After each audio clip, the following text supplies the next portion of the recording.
C'est pas normal. 21 44 48, 24 27 87, vous êtes sur Radio Côte d'Ivoire, la radio numéro 1 sur l'info et le sport. Voilà notre premier intervenant pour cet espace de libre expression, se nomme Ngban Eugène. Bonjour à vous. Bonjour monsieur. Bonjour madame. Vous êtes en direct sur Radio Côte d'Ivoire, vous nous appelez de Dabou. Je voulais grogner contre la CIE. Nous vous écoutons. Au moment où, en Côte d'Ivoire, on nous dit qu'il y a des villages où il n'y a pas d'électricité. Le président, le gouvernement fait des efforts où on vient nous placer les poteaux. Les techniciens, à moins de quand on a les poteaux électriques, les lampadaires, ils viennent, ils montent et ils vont avec tous les lampadaires dans tous les villages. Les techniciens viennent, on ne sait pas ce qui se passe les nuits. Où on dit qu'on veut éclairer les villages de 500 âmes. Quand ils arrivent, ils montent, ils enlèvent tous les lampadaires. Les techniciens, on ne sait pas ceux qui font ça. Alors on va se plaindre à la CIE. Il y a monsieur Salabou, il faudrait que vous essayiez de former une équipe de surveillance. Mais nous, on n'est pas, on peut pas dans tous les villages, on se plaint. C'est-à-dire qu'il y a des poteaux électriques, il y a le lampadaire qui fonctionne bien, mais la nuit, il y a des individus qui viennent voler les ampoules. Voilà, des techniciens qui viennent, ils montent les poteaux et ils enlèvent les lampadaires. Oh là là. Et ils enlèvent au moins plus de 10 sur une ligne. Et puis les villages, dans tous les villages sont plongés dans le noir. Et ils vont vendre ça. Et quand tu veux aller, on va demander à nous donner une chose. On nous dit que les bras là seulement font 150 000 francs. Mais comment on peut aller, pourtant le gouvernement fait un effort à électrifier tous les villages. Et quand on met les lampadaires, les individus viennent enlever pour aller vendre aux gens. Et les villages sont plongés dans l'obscurité. D'accord. Donc aujourd'hui, qu'est-ce que la compagnie ivoirienne d'électricité vous propose comme solution d'urgence? On est en train de leur proposer quand même, quand il y a des services là, on va vers eux. Nous, on n'est pas des techniciens dans les villages. On leur dit de nous aider parce que les villages sont plongés dans le noir. Et ils disent ça, c'est pas leur affaire. C'est pas leur affaire. Nous, dans les villages, on n'est pas des techniciens. On ne sait pas à qui s'adresser. Nous, ce qu'on connaît seulement, c'est la CIE. Donc, moi, on est vraiment surpris. Quand vous rentrez dans tous les villages, vous allez voir la nuit, les techniciens qui viennent enlever les lampadaires. C'est bien dommage quand on sait que le gouvernement fait des efforts pour électrifier. Le gouvernement fait des efforts. Au moment où le gouvernement fait des efforts, il y a des individus qui viennent prendre ça pour aller revendre. C'est un bien public. On nous dit que, monsieur, allez-y, un poteau à Dabou, chez un Angola, on s'en va, on dit les lampadaires là seulement. 150 000 francs. Comment on peut aller payer 150 000 francs pour venir mettre dans les villages? On vous a bien compris, monsieur Ngban Eugène. On comprend votre cri du cœur ce matin. Je vous sens très énervé. C'est bien normal hein, quand le gouvernement fait des efforts et que des individus se mettent comme ça à tout gâcher. C'est bien dommage. Voilà. Et vous faites bien d'appeler sur Radio Côte d'Ivoire. Je pense que voilà, les responsables ont entendu votre cri du cœur ce matin et qu'une solution sera rapidement trouvée. Merci à vous, Ngban Eugène. Pardon, vraiment, faites pas. Votre message est passé, n'ayez crainte. Merci beaucoup. Ouattara Abdoul, vous êtes à Menegbe, bonjour à vous, vous allez bien? Ça va très bien à Menegbe, Awa. Alors, les nouvelles sont bonnes alors? Oui, Awa, il n'y a pas de bonnes nouvelles. Oh là là. D'accord, je vous écoute. Normal. Awa, Baboutou est situé à 17 km de Menegbe. D'accord. Baboutou a, disons, 6 quartiers, un grand village. Mais Awa, il n'y a pas de route. J'étais là-bas avant-hier. Le pont, mais Awa, ça fait pitié.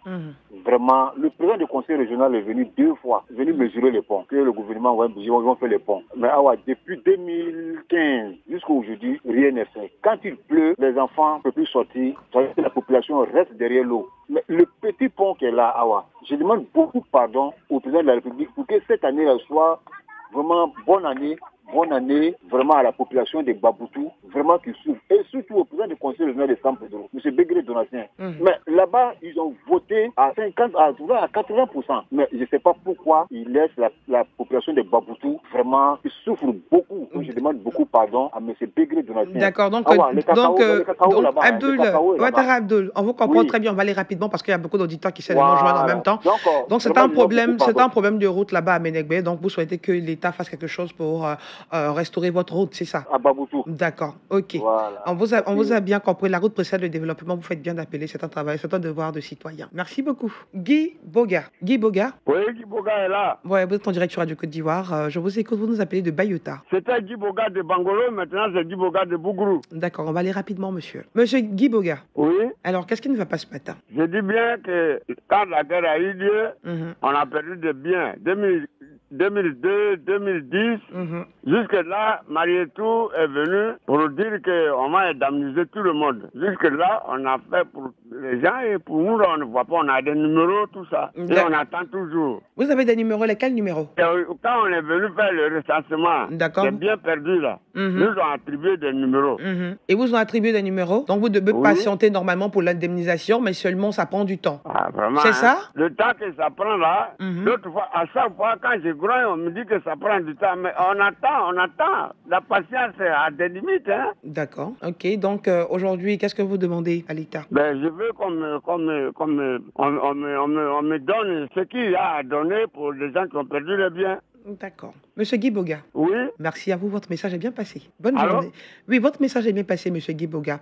On va prendre rapidement Touré Enza qui nous appelle de la région du Béquet, précisément à Boaké. Bonjour. Bonjour, Madame Rachel. Alors, Touré Enza. Bonne année à vous. Oui, bonne année. Oui.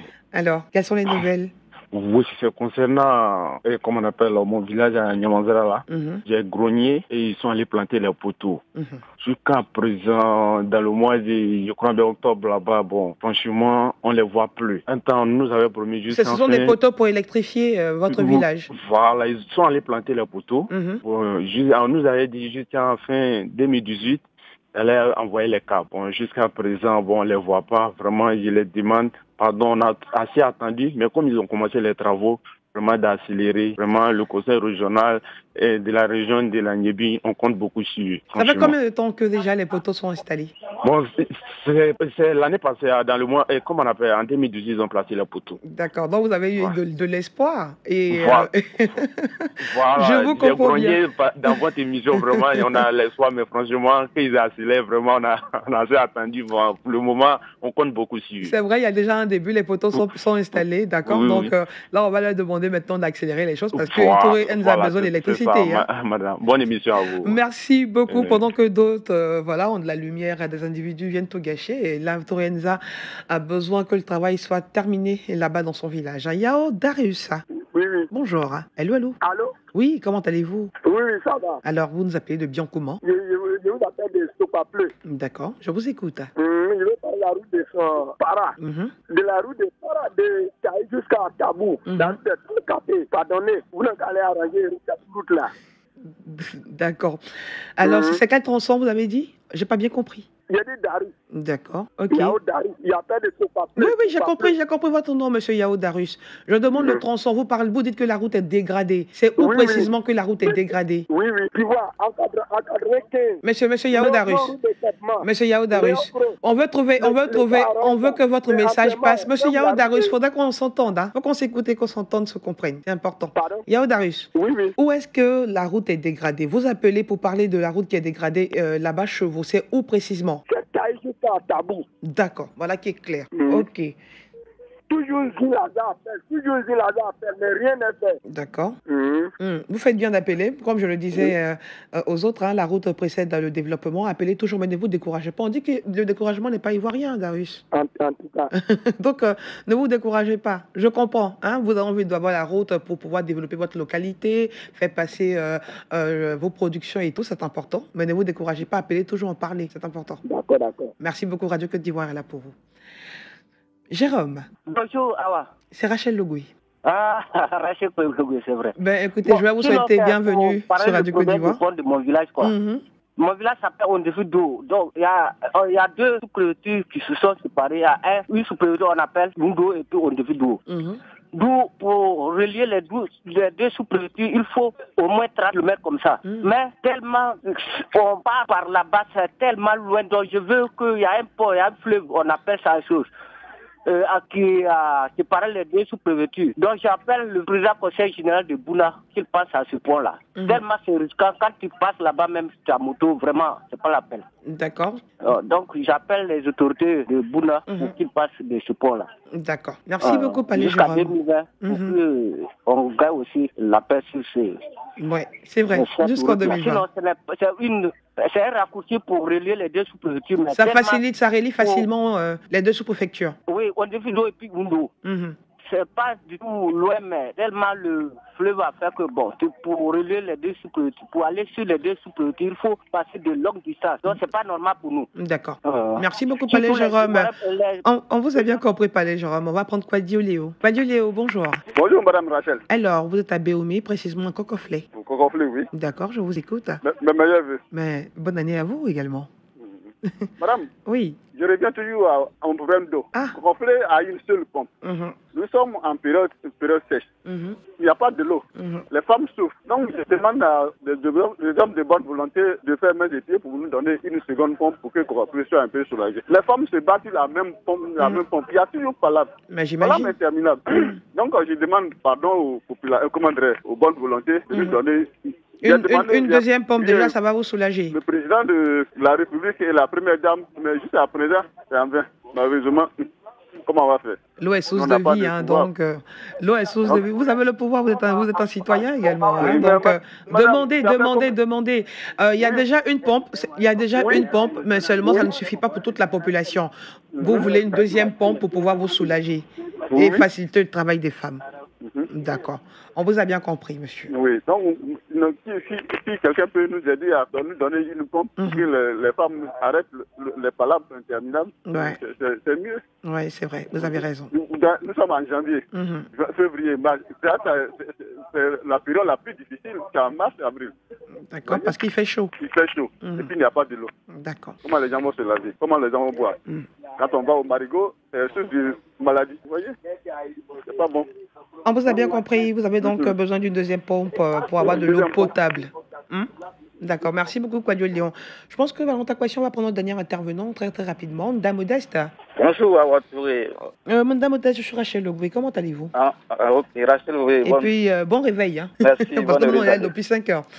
Bonne année à vous également. En plus de que ce matin, que nous avons des motos personnelles là, vraiment, les raquettes sont trop là-dessus. Il faut dire que, regarde les casques, viseurs. Si tu n'as pas de casque de viseur, ils vont te prendre de l'argent sur ça. Alors que tu as casque sur ta tête, on dit qu'il faut aller chercher viseur avant de venir chercher tes papiers. Je vois que c'est pas normal. Regardez les taxis moto. Avec leurs 2000, 3000, 6 personnes ils vont prendre sur la moto. Mais on vend leur vie comme ça. Mais les motos personnelles là, si vous êtes deux, qui n'a pas de autre viseur aussi, ils vont aussi prendre de l'argent sur tout cela.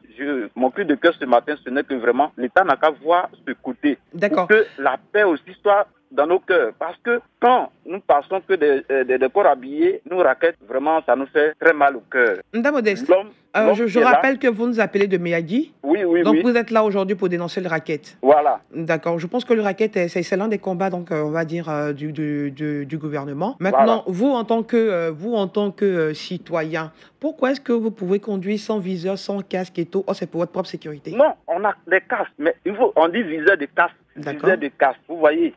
Alors que la personne a casque. Quand c'est comme ça aussi, c'est pas normal. On n'a qu'à aller doucement. L'homme qui est là n'est pas juste. Si on demande pardon, ils n'ont qu'à aussi nous pardonner sur certaines choses. L'homme qui est là est handicapé. Ce n'est pas la moto qui ne peut pas être handicapée. Merci. Votre message est très bien passé. Une dame Modeste qui nous appelait précisément de Balakro, c'est à Méadji. Il était là bien sûr pour dénoncer le racket qui est un combat même, on va dire, du gouvernement. Et puis aussi demander à tout le monde, si vous avez une moto, bien sûr, d'être en règle, de respecter les règles de sécurité. C'est bon pour vous et c'est bon pour tout le monde. Dernier intervenant donc dans C'est pas normal de ce jour. On se retrouve demain pour un autre numéro. C'était C'est pas normal. Vous pouvez réécouter cette émission sur notre site internet www.rti.ci, onglet Radio Côte d'Ivoire.